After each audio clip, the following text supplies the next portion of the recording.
The daughter of a woman accused in a gruesome murder in Prince George's County takes the stand. Candace Craig is charged with killing and dismembering her own mother. Her daughter testified today, recounting what her mother allegedly told her to do to help dispose of her grandmother's body.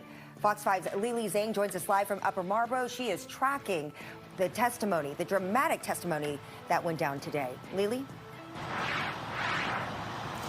Angie, Kenneth, good evening to you. We just wrapped up court about an hour ago, and like you mentioned, this testimony, it was graphic. We are hearing from Craig's daughter, Salia. Now, keep in mind, she has already accepted a plea deal to accessory after the fact, and she says that part of her deal was to tell the truth at this trial. And we should warn you, some of the details she did share with the jury today, they are pretty disturbing details. So for background, again, we're talking about Salia Hardy. That is the then 19-year-old daughter. She testified that she heard her grandmother scream inside of their Hill Road home in May of 2023. She says that she was instructed by her mother, Candace Craig, to not go inside of her grandmother's room. She eventually did, to find Margaret Craig's body in a bin and a trash bag over her head. She also told the jury that there was blood on the carpet, but her mother would not tell her exactly what happened. Hardy testified in the past hour today that it was her mother's idea to burn the body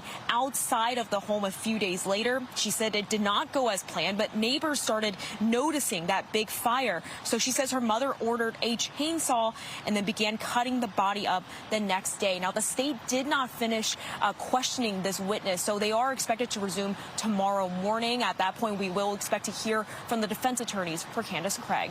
Guys? Such grisly testimony there today. The medical examiner also testifying today as well. What did they say about the case?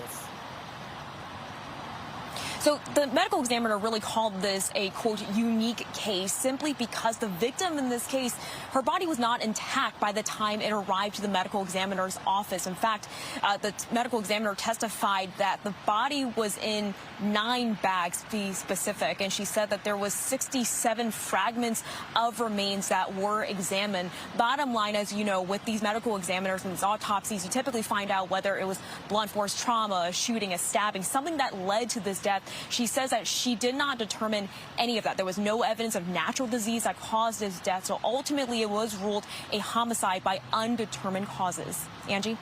Lily Zhang with the update this evening. Thank you.